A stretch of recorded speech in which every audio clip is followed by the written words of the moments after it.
Sayang.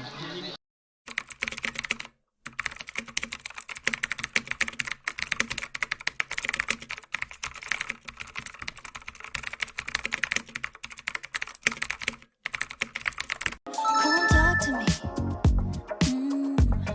I love the way you're on to me. Looking at you, looking like you're wanting me. If we're here for the same reason, and now that you wanna lay in the sun, getting love drawn, sticking like honey.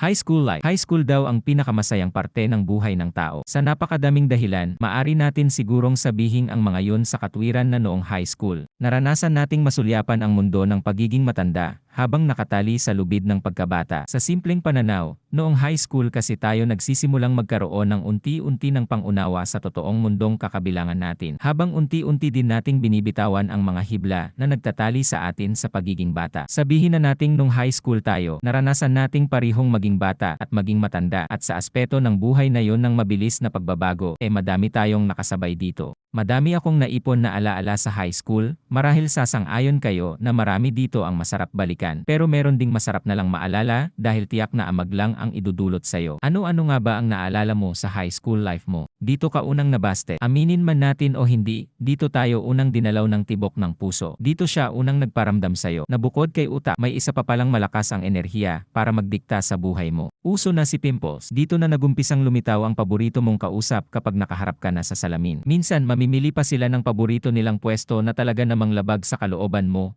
Minsan tutubo sila sa dulo ng ilong mo, mapula, malaki at tila naghuhumiyaw sa buong mundo, jowa. Kung pwede lang wag ka nang pumasok gagawin mo, o minsan tatakpan mo to ng panyo buong araw, na lalo namang makakatawag ng atensyon sa mga tao. Lagi kang ginagawang escort o muse, kahit nasulat naman talaga ang maganda o gwapo sa'yo. Kung bakit naging trend na yata ngayon, na kapag na-nominate ka na muse o escort, kailangan mong mag-isip kung kaaway ba o kaibigan mo ang gumawa nun. Pinakamadalas kasing gamiting pang-asar ang pagpapasok ng pangalan mo bilang escort at muse. Ewan kung dahil na siguro sa tradisyon, pero pag nagkakaroon ng eleksyon, kailangan talaga may muse at escort. Minsan iniisip ko, ano ba kasi ang gagawin nila? Buti pa kasi ang ibang positions, may specific job description. Isa, president maging feeling teacher at boss pag walang teacher. Umepal pag kailangan ng papapel at maging alay na sakripisyo kapag may nagwawalang teacher na handang lumulon buong buo ng estudyante. Dalawa, vice president maging feeling teacher at boss pag walang teacher at walang president. Basically reserbang presidente siya. Tatlo, secretary, kailangan maganda ang sulat, walang paki sa wrong spelling at grammar, basta kailangan maganda sulat. Tapos, apat, treasurer, kailangan mayaman. Kailangan kasi madaming pang-abono at madaming pamalit pag nawala ng pera. Dito ka nakakita ng barkadang karugtong na ng bituka.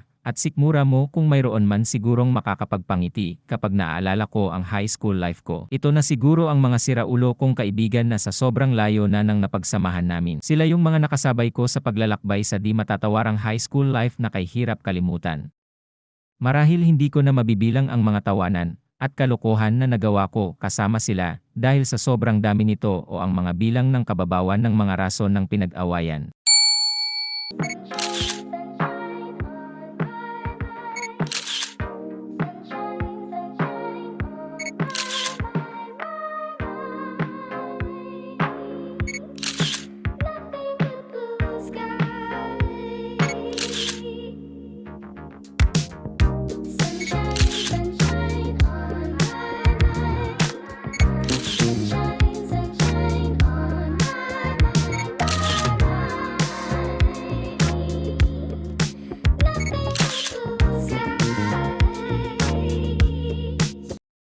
Ano yan, Dwarf? Ay, laman! Sabi niya, palaglag na dulo na. Kuha tayo isa pa.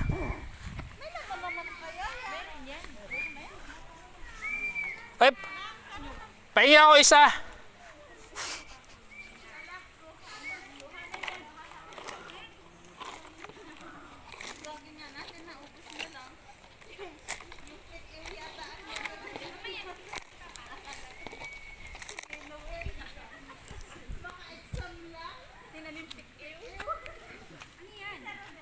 Buko.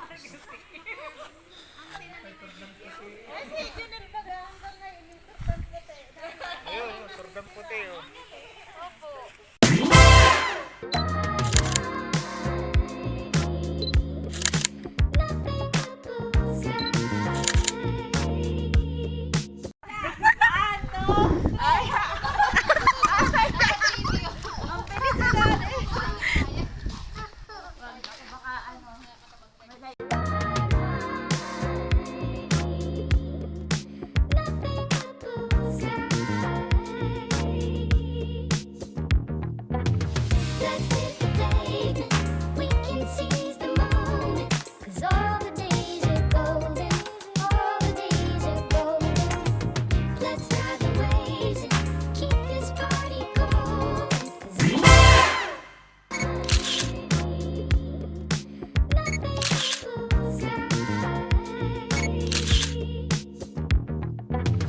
let's hit the pavement. We can seize the moment.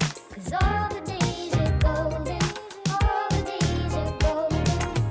Let's ride the waves. Ha? Sabaw. Matamis? Mura-mura pa, ano?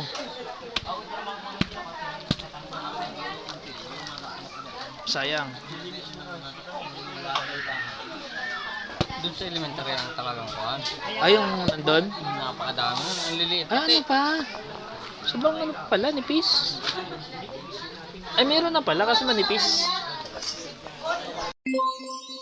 Masyado nang mahaba ang kwentong high school life natin, hindi man tayo kumpleto, darating ang tamang panahon na lahat makakadalo. God bless.